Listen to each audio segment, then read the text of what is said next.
నేను కోలుకుంటాను అరుణ్, కోలుకుంటాను రోజా. మామ్, వాడిని సమ్మిట్కి వెళ్లకుండా భలే ఆపావు. చెప్పా కదరా, ఎమోషనల్గా బ్లాక్ చేస్తే వాడు పడతాడు అని. నేను పడ్డాను అని చెప్పి వాణ్ణి పడేశాను. డాక్టర్ చెప్పిన రోజులు అయిపోతాయి, ప్రేమ్కి ఇచ్చిన ఛాలెంజ్ రోజులు అయిపోతాయి. 49% అరుణ్ సార్కి వచ్చేస్తుంది. అది సరే, నేను 24 గంటలు ఇలా పంజరంలోనే ఉండలేను కదా. ఎందుకు అత్తయ్య? ఇలా ఎవరూ లేనప్పుడు రిలాక్స్ అవ్వండి, సినిమాలు చూసుకొని ఎంజాయ్ చేయండి, పడుకోండి అత్తయ్య. ఆకలిస్తుంది అన్నారు కదా, తెస్తాడు. మీ వాత్సల్యానికి తప్పించిపోతున్న ప్రేమ వస్తాడు. రాని కుర్రిపిస్తా.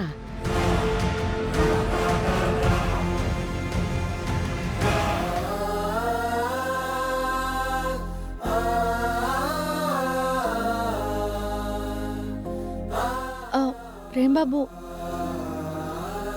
ఇలా అంటున్నానని కాదు, మీరు సమ్మిట్కి వెళ్లాల్సింది కదా. అమ్మగారిని మేము జాగ్రత్తగా చూసుకుంటాం కదా. మీరు చూసుకోరని కాదు చామంతి, డాక్టర్ అన్నారని అసలే కాదు. నా చిన్నప్పటి నుంచి నా తల్లికి దగ్గరవ్వాలని ఎంతగానో ప్రయత్నించేవాణ్ణి. నా తల్లి ప్రేమ నాకు సొంతం అవ్వాలని ఎన్నో కలలు కనేవాణ్ణి. తను ఆప్యాయంగా నన్ను పలకరించాలని ఎంతో తప్పించేవాణ్ణి. కానీ ఏదీ నాకు దక్కలేదు. అమ్మ నుంచి నేను కావాలనుకున్నది ఏదీ నాకు అందలేదు. ఇన్నాళ్ళకి అమ్మ నన్ను ఆప్యాయంగా నాన్న అని పిలిచింది, ప్రేమగా నన్ను చూసింది, నేనే తన దగ్గరుండాలని ఆశపడుతుంది. ఇదే కదా నేను కోరుకుంటుంది. ఆ అదృష్టాన్ని నేను ఎలా వద్దనుకోగలను చామంతి? అమ్మకు దగ్గరయ్యేది, నా తల్లి అనురాగాన్ని నేను పొందేది నేను కాదనలేను. ఒక కొడుగ్గా నాకింకేం కావాలి చందు? అందుకే అమ్మ కోలుకునేదాకా తనని నీడలా కాపాడుకోవడమే నాకు ముఖ్యం. నేను అభివృద్ధిలోకి వెళ్ళటం కాదు, మా అమ్మ మనసులో చోటే నాకు ఆనందం.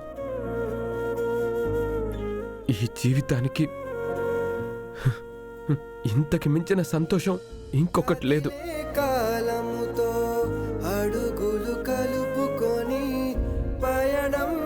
తల్లి ప్రేమకి మించింది ఏది లేదంటారు కదా, ప్రేమ అదే కావాలనుకుంటున్నాడు. అది తప్పని లేదు, కానీ ఇంకా మనమేం చెప్పలేంలే అత్త. అమ్మగారు బాబుకి ఎంత చేసినా ప్రేమ్ బాబుకి అమ్మ అంటే ఎంత మమకారమో ఇప్పుడు బయటపడింది. ఆవిడికి ఇలా మనసు మారాలని ఆ దేవుడు రాసి పెట్టాడేమో. తల్లి కొడుకులను ఇలా కలపాలనుందేమో.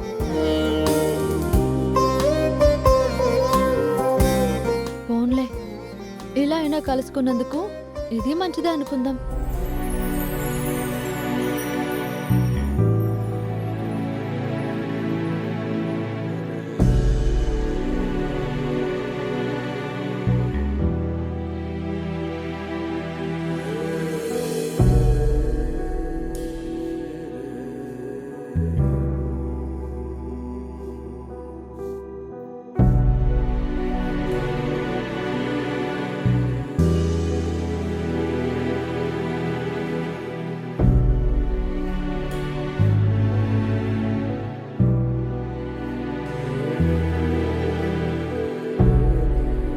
ఇంక చాలు ప్రేమ్. ఆకలేస్తుందన్నావు కదమ్మా, తినమ్మా.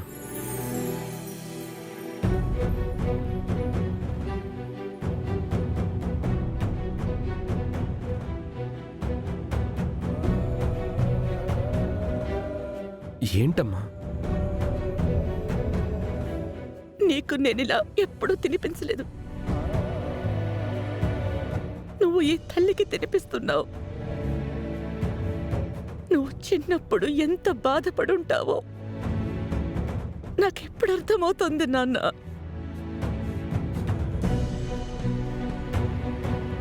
కావాలని చేసింది కాదురా. బిజినెస్ బిజీలో నిన్ను పట్టించుకోలేదు. నన్ను క్షమించరా. అయ్యో అమ్మా, ఏంట మాటలు? నేను నిన్ను క్షమించడం ఏంటి? ఇంకెప్పుడు అలా అనకమ్మా.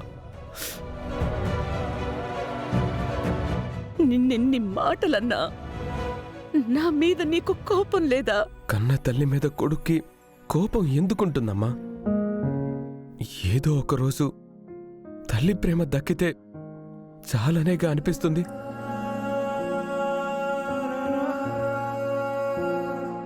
అమ్మా అమ్మా, ఏడవకమ్మా.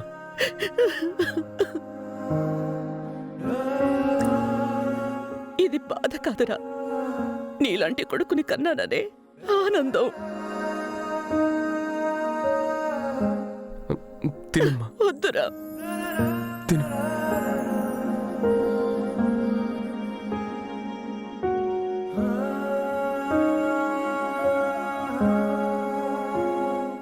చూడరా, నా కర్మ మూతి కూడా తుడుచుకోలేని దీనస్థితి అయిపోయింది. అలా అనకమ్మా, నేనున్నాను కదా.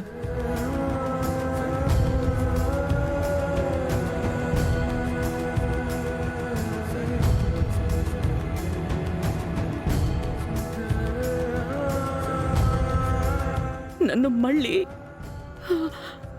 ఆ మంచం మీద పడుకోబెట్టకండిరా. ఏదోలా ఉంది. కాసేపు కుర్చీలోనే ఉంటాను. సరే అమ్మా.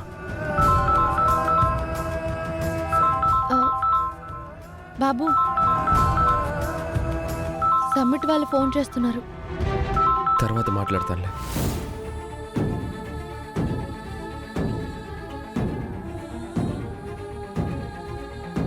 ఈ తల్లి దీవెనలు నీకుంటాయి నాన్న. అంతకన్నా మంచిదే నీకొస్తుందిలే. కానీ ఇది నా వల్ల నీకు పోతుంది అన్న బాధే నన్ను తొలిచేస్తోందిరా. అదంతా ఏం లేదమ్మా, నువ్వే అన్నావుగా ఇంతకు మించింది వస్తుందని. నా తల్లి మాటే నెరవేరుతుంది. వీడికి ఆ సమ్మిట్ గురించి వెళ్ళాలనే ఆలోచించే గ్యాపే ఇవ్వకూడదు.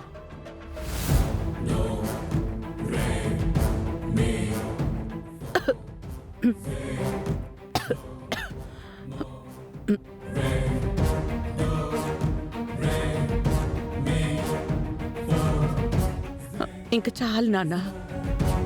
చల్లగా జ్యూస్ ఏవైనా తాగాలనుంది. తెప్పిస్తావా? తెప్పించడం దేనికమ్మా? స్వయంగా నేనే నా చేతులతో చేసి తీసుకొస్తాను.